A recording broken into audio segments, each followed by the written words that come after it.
Ipotesi Veneto in zona rossa dal 16 con i nuovi criteri.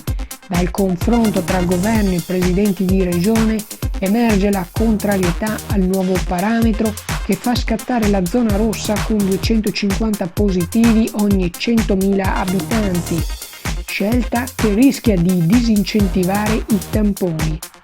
Coronavirus in Veneto, 1715 nuovi positivi nelle ultime 24 ore, 2582 meno 3 i pazienti positivi al Covid ricoverati in area non critica, 358 più 3 i pazienti positivi in terapia intensiva, 38 i deceduti. Economia, situazione disperata delle imprese nel Padovano. Le associazioni di categoria stendono un tappeto nero davanti alla prefettura. Senza ristori la chiusura per centinaia di imprenditori è imminente.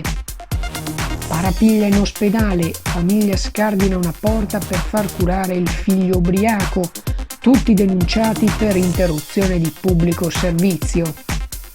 Chiude parzialmente il cavalcavia Borgomagno per lavori di manutenzione.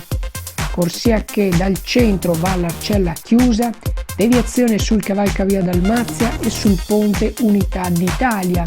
I lavori previsti fino a giugno 2021.